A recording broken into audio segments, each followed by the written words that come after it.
The officer picked up the candy that had fallen on the ground. Then he stuffed it into a soldier's mouth. The soldier felt humiliated, but did not dare to speak because he was planning to defect from the country.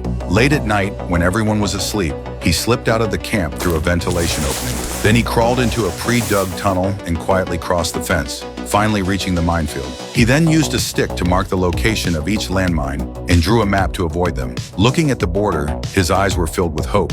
But then a landmine exploded.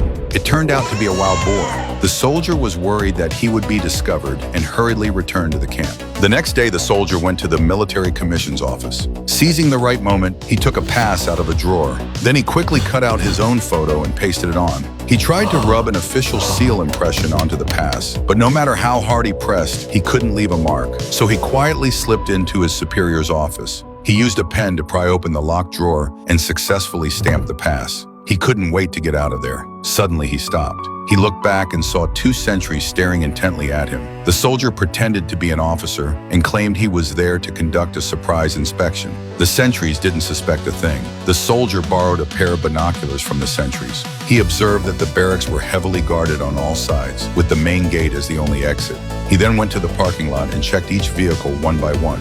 He noticed that the keys were still in the ignition of one car. So he pretended to be the driver and went to the banquet hall, where he helped a drunk officer into the car. As the car drew closer to the gate, his heart pounded with increasing anxiety. Suddenly, a hand rested on his shoulder. Fortunately, the officer was simply thirsty and wanted a drink of water. When the guard saw the officer inside the car, he immediately let them through. The soldier successfully escaped the barracks. When the officer sobered up, he found himself sleeping in a field. Just as the soldier was reveling in the joy of his escape, the car suddenly stalled. The car had run out of gas. This caught the attention of a passing military unit. The soldier produced a forged pass and managed to bluff his way through for the time being. He then tried to get his comrades to take him away, claiming he was on a secret mission. An officer sensed something was wrong and immediately contacted headquarters. The soldier immediately snatched the phone. He then snatched the gun from the officer's hand. A fierce struggle erupted inside the car in an instant. The car lost control, crashed into a road sign, and then rolled over. Soon a large group of pursuers arrived and surrounded the soldier.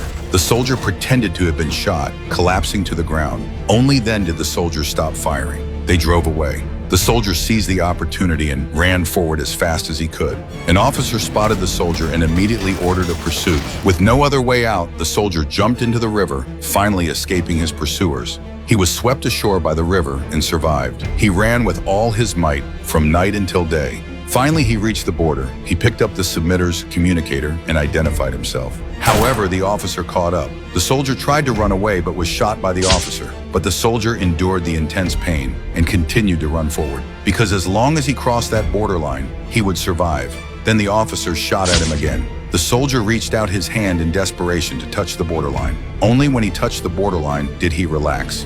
At that moment, several border soldiers came over with guns. The officer silently looked at the soldier and finally left.